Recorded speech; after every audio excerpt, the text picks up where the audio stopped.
So let's talk about the review for the quiz that's coming up on Thursday. So what the quiz will look like. There will be 3 questions, and each question will have a data set attached with it. So what's the data set will look like? The data set will be either one sample, meaning that just one column of data given to you, or 2 samples. That means 2 different columns of data given to you. Now for all this, the step 0 will always be test for normality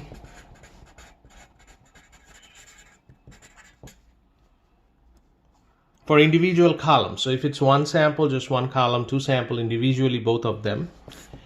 And you know how to do that in Minitab. So I need an output from Minitab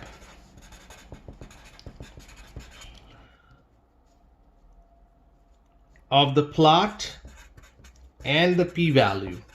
So there will be, when you go to the Minitab, when you do this normality test, they'll give you QQ plot, and along with they will give you a p-value. I need that. And also you have to write it down that if your p-value is less than 0.05, then non-normal. So what's the p-value tells you?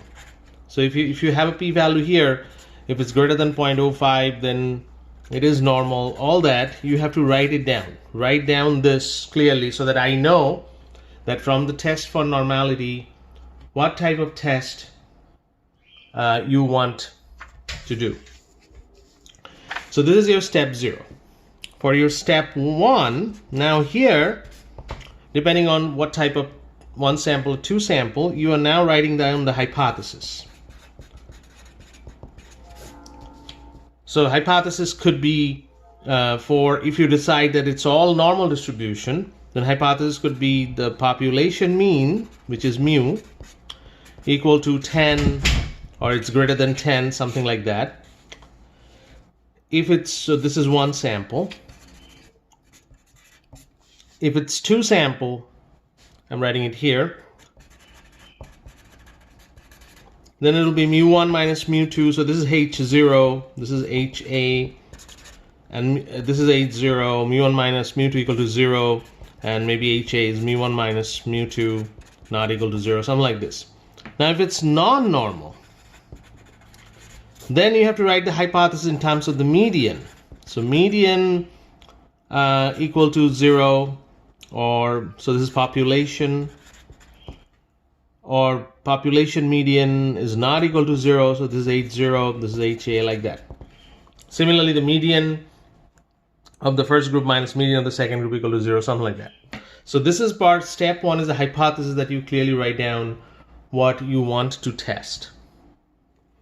So what's important in step 0? I need this. I need this because you just cannot write the p-value. You have to have an output from Minitab. So copy that and paste it in your Word document so that I know that you did the normality test through that plot and the p-value you have. Now if you have step 1, then you can go to the step 2 now.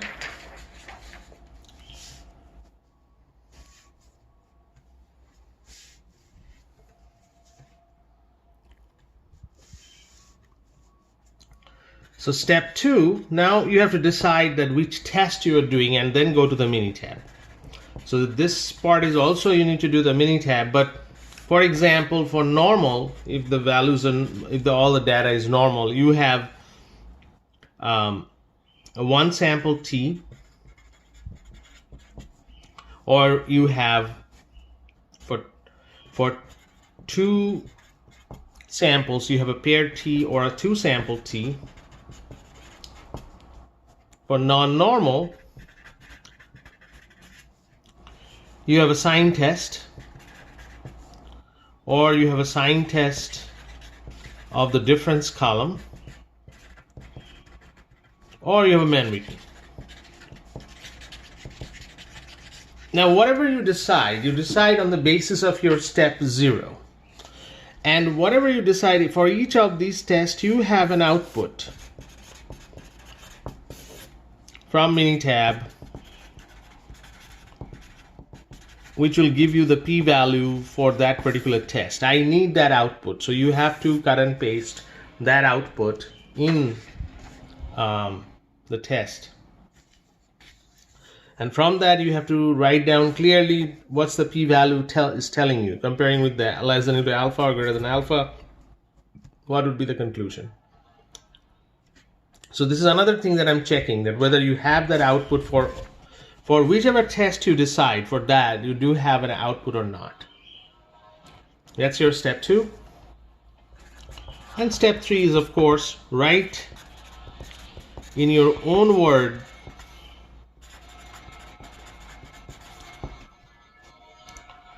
what did you find? What did you find? What's your conclusion?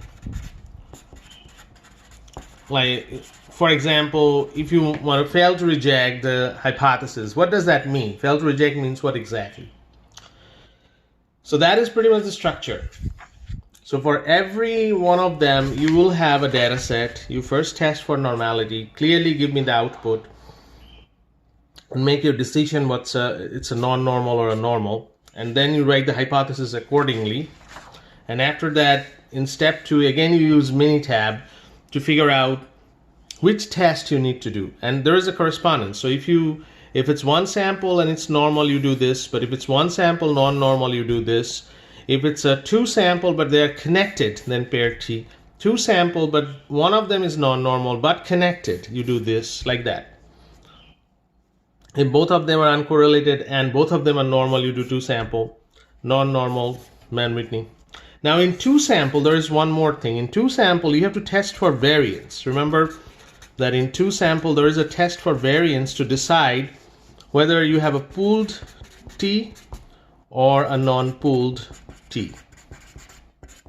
I need an output of that too. If you decide that you are doing a 2 sample T, then you have to do a test for variance. I need that output too to decide whether it's a pooled T or non-pooled T. So from the output, from the p-value, you decide whether you check that box in the t-test or you do not check that box in the t-test. So I need that output too to figure out that what's your p-value, whether you did the right variance test or not, and what the p-value you got. So if you decide 2 sample T, you have 3 outputs.